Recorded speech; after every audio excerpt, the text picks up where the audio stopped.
일단 취지 인사말을 청주 문화사랑 모임의 정지성 대표님께서 시작해 주시겠습니다. 네, 안녕하십니까 시민 여러분, 그리고 오늘 이 자리에 참석해 주신 언론사 관계기관 여러분, 저희 이 기자회견에 관심을 이렇게 가져주신 데 대해서 감사드립니다. 저는 오늘 이 자리에서 과연 우리 청주시는 역사문화도시라고 자부할 수 있을까 하는 질문을 던지고 싶습니다. 그동안 청주시는 동아시아 문화도시, 관광거점도시라고 하는 이런 명분을 내세워서 청주를 발전시키겠다라고 하는 이러한 것을 발표한 바 있습니다. 그러나 지난해까지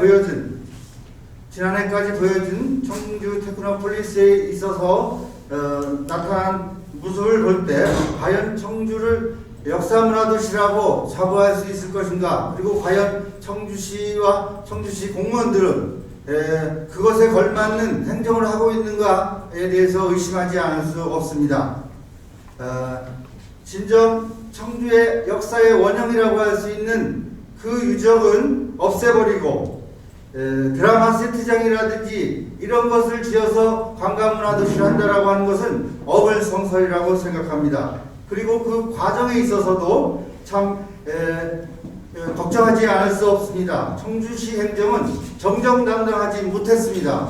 그리고 담당 공무원들의 일실야합의 모습이 보였습니다. 그리고 그 진행 과정에 있어서도 변칙과 불법이 난무하고 있습니다.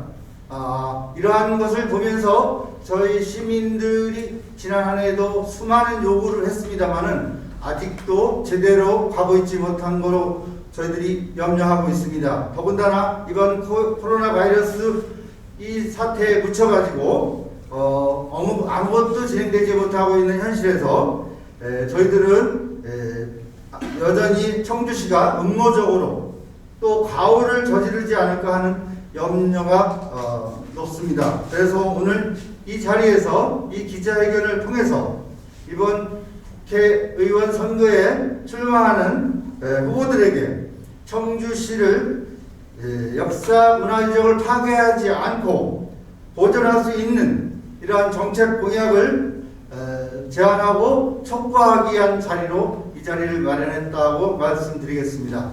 앞으로도 지속적으로 우리 여기에 참여한 단체들은 청주시의 역사문화유적, 그리고 그와 관련된 청주시의 민생경제가 파탄되지 않도록 하기 위한 그 일에 함께 힘을 합쳐 나갈 것을 분명히 밝히는 바입니다. 감사합니다. 다음으로 지금까지 경과 설명을 청주시 상인회장협의회 김동수 회장께서 말씀해 주시겠습니다. 중소상인을 보호해야 될 청주시가 대기업 유통시설 유치에 앞장섰다는 점에서 배신감은 더욱 클 수밖에 없었습니다. 이에 우리는 지역 소상공인들과 시민사회는 청주 테크노폴리스를 비롯하여 충북도 내 곳곳에서 자행되고 있는 유통재벌 입점을 저지하기 위해서 연대기구를 결성하여 공동으로 대응해 왔습니다. 청주 테크노폴리스가 처음 계획될 때부터 유통산업 용지에 대한 우려를 표명했습니다. 해당 부지는 재벌 유통기업이 아니면 사용할 수 없는 구조로 청주시가 처음부터 대기업 유통시설 유치를 염두에 둔 것이었습니다. 청주시의 이런 행태는 테크노폴리스뿐만이 아니라 옛 청주 연초제조창 밀레니엄타운 개발에서도 고스란히 드러났습니다. 그런데 청주 테크노폴리스에 대해 알면 알수록 매우 많은 문제가 있었다는 것을 알게 되었고, 대기업 유통시설이 입점하느냐를 넘어서는 복합적인 문제점을 알게 되었습니다. 청주 테크노폴리스는 청주시의 모든 문제가 응축된 개발 사업이라 할 수 있습니다. 청주시는 산업단지 조성과 기업 유치라는 미명하에 공익을 저버렸고, 시민들에게 마땅히 알려야 할 문화재 발굴 결과를 비공개로 일관했고, 시민사회의 우려와 반대에도 불구하고 사업 확장을 밀어붙였습니다. 각종 인허가권을 쥐고 있으면서도 분리할 때는 힘이 없다고, 민간회사에서 진행하는 일이라고 모른다고 발을 뺐고, 퇴직 후 자리를 약속받은 일부 공무원들은 철저히 사업 시행자의 편에 선 것이었습니다. 뿐만 아니라 가뜩이나 미세먼지로 고통받고 있는 청주시임에도 불구하고 SK 하이닉스는 도심에서 매우 가까운 청주 테크노폴리스에 LNG 발전소를 건립하려는 움직임을 보이고 있습니다. 저희 상인단체들은 처음엔 대기업 유통시설 입점 반대로 청주 테크노폴리스 문제에 관심을 갖기 시작했지만 이곳에 묻혀있는 유적이 청주시에 있어서 우리 시민들에 있어서 얼마나 중요한 소중한 일인지 알게 되었고 이곳에 들어서려고 하는 LNG 발전소가 청주시 환경에 얼마나 큰 영향을 주는지 알게 되었습니다. 우리는 청주 테크노폴리스 문화유적을 잘 보존하여 청주시가 진정한 의미의 문화도시로 거듭나는 것이야말로 장기적으로 우리 지역 경제를 살리는 길이고 저희 중소상인들도 살 수 있는 길이라고 믿어 의심치 않습니다. 그런 인식하에 저희 중소상인들도 청주 테크노폴리스 문화유적 보존에 적극 함께할 것입니다. 감사합니다. 회견문 낭독이 있겠습니다.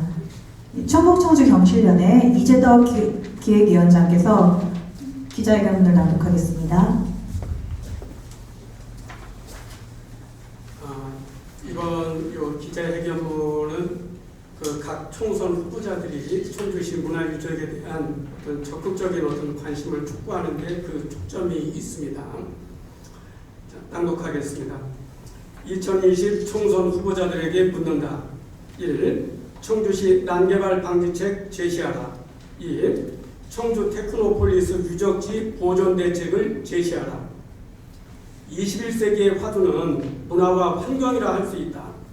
개발이 곧 지역 발전이라는 잘못된 시정과 과잉 개발로 인해 오송 제2생명과학단지와 청주 테크노폴리스 1, 2지구에 있던 청주의 그 시원 유적지 대부분이 파손되어 이미 아파트 밑으로 사라졌다.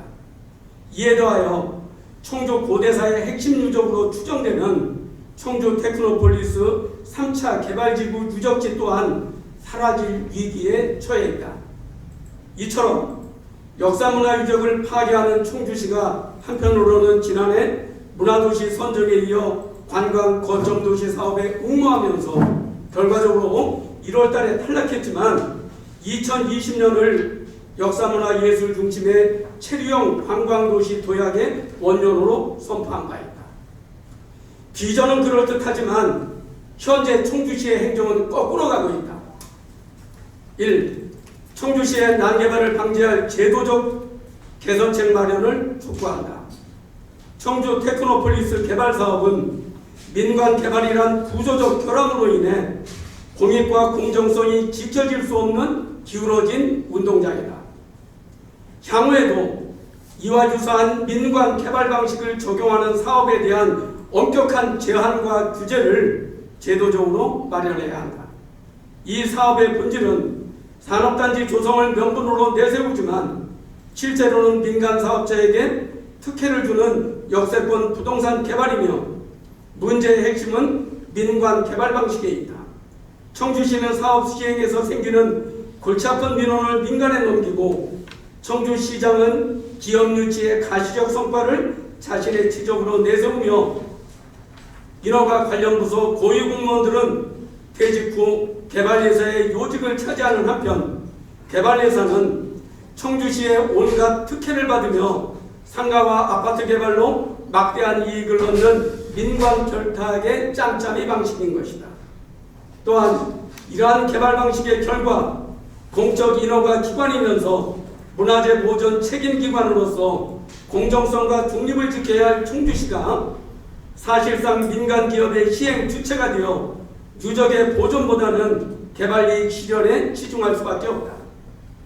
사업 추진 과정에서 청주시는 인허가 절차에 산단 절차 간사법의 적용으로 편의 제공, 탈법적인 PF 대출 보증, 각종 공적 정보에 대한 비공개 등 사업 시행자의 이익을 충실히 옹호하고 있다. 뿐만 아니라 매장문화재 발굴 과정에서도 발굴 기간을 단축하기 위해 구역을 분할하여 여러 기관이 발굴토록 했다. 심지어 2차 사업지구는 발굴길이 끝나기도 전에 해당 토지를 분양함으로써 사업 시행자의 입장을 대변하였다. 결과적으로 문화유적의 가치를 총체적으로 평가하지 못하도록 방해하였으며 그나마 유적의 가치를 알리려는 노력조차 하지 않고 방해하였다. 이 청주 테크노폴리스 지구내 문화유적지에 대한 인식 전환을 촉구한다. 유물은 유적지와 함께 보존될 때 그 의미를 살릴 수 있다. 청주시는 유적의 가치를 시민들에게 제대로 알리고 발굴 과정을 투명하게 공개하여 문화도시란 이름에 걸맞는 행정을 펼쳐야 한다. 청주 테크노폴리스 유적은 선사시대부터 고대에 이르는 다양하고도 밀집된 도시 유적이다. 특히 단일 유적으로는 사례가 드문 원산국에서 백제에 이르는 무덤과 마을의 집터, 그리고 당시의 최첨단 산업인 제철로가 다수 확인되었다. 즉 생활, 생산, 사후 유적이 함께 모여있는 이 유적은 유사한 사례를 찾아보기 힘든 것으로 문헌 기록이 부족한 2세기에서 4세기 마한의 역사와 청주 지역 백제사의 공백을 메워줄 매우 귀중한 유적으로 평가되고 있다. 그러나 청주 테크노폴리스 1, 2차 개발 지역의 유적지는 훼손되어 건물지와 제철로는 아파트 밑으로 사라졌다. 현재 추진 중인 3차 개발지구의 나머지 유적지 또한 현재 추서로는 같은 전철을 밟아 곧 사라질 위기에 직면해 있다. 3. 청주 테크노폴리스 유적지 보존에 총선 후보자들이 나서주기를 촉구한다. 문화유적은 지역의 역사성과 정체성의 토대인 동시에 문화자원으로서 미래의 먹거리 산업이기도 하다. 이제는 기존의 잘못된 개발 행정을 제도적으로 바로잡아야 한다. 또한 청주 테크노폴리스 개발지구에 남아있는 마지막 유적일 수도 있는 3차 지구 내 문화유적의 원형 보존 대책을 강구해야 한다. 1. 발굴 현장과 정보를 시민에게 항시 공개하고 발굴 기간에 제한을 두지 말라. 2. 학자들이 유적지에 대해 시민에게 설명할 수 있도록 공론회장을 보장하라. 3. 문화재 발굴을 환경영향 평가처럼 개발계획 수립의 전제 조건으로 입법화하라. 4. 아직 남아있는 청주 테크노폴리스 3차 사업지구 유적지 보존 대책을 적극 제시하라. 5. 주택보급률 최고의 청주에 유적지를 훼손해가며 과연 아파트를 꼭 지어야만 하겠는가? 빈 상가가 남아도는 청주에 유적지를 훼손해가며 꼭 상가를 지어야만 하겠는가? 묻지 않을 수 없다. 문화유적은 지역의 역사성과 정체성의 토대로 미래의 먹거리 산업이다. 아울러 문화유적은 공공재라는 점에서 사적 개발 이익을 위한 훼손은 엄격히 규제되어야 하며 지역경제에 미칠 영향을 고려한 조화롭고 균형 잡힌 개발이 이루어져야 한다. 이에 우리는 이번 4.15 총선 후보자들이 청주의 문화유적이 파괴되고 있는 이 엄중한 현실에 공감하고 제도 개선과 해결책을 공약으로 제시해 줄 것을 촉구한다. 2020년 3월 13일 충북 청주경실련 충북 문화사랑모임 성안길 상점가 상인회 청주 생활용품 유통사업 협동조합 청주시장 상인협의회 소속 15개 상가 번영인 이하 생략하겠습니다.